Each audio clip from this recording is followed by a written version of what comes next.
प्रेरितों की किताब उसके अध्याय 9 की 15 आयत में लिखा है, प्रभु ने हन्या से कहा, तुम जाओ, वह मेरा चुना हुआ हथियार है जो गैर यहूदियों, उनके राजाओं और इजरायलियों के सामने मेरे नाम का प्रचार करेगा।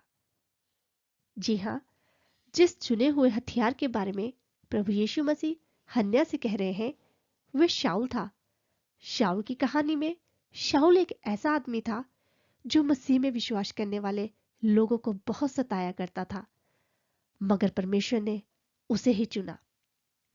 इस कहानी में दो लोग हैं, एक और शाऊल जो परमेश्वर के लोगों को सताया करता था, और दूसरी ओर हन्या जो प्रभु में विश्वास करता था।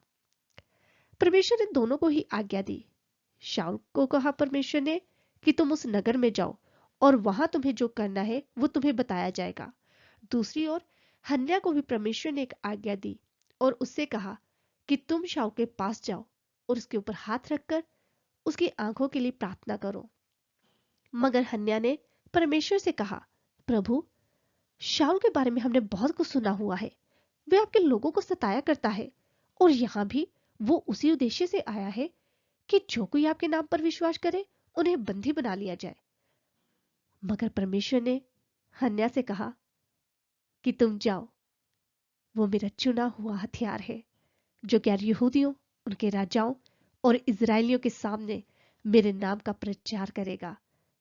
इस कहानी से हमें पता चलता है कि परमेश्वर हर किसी से बहुत प्यार करता है, चाहे वो कोई कैसा भी हो, और परमेश्वर की योजना हर किसी के लिए अलग है। और हमारा काम है कि हमें एक दूसरे से प्रेम करना है, जिस तरह हन्या ने उसके पास जाकर उसके ऊपर हाथ रखकर उससे प्रार्थना की और शाऊल ने तब पवित्र आत्मा पाया और बपतिस्मा लिया। इसी तरह परमेश्वर की आज्ञा हमारे जीवन में जो कुछ भी हो, हमें उस आज्ञा को पालन करना चाहिए।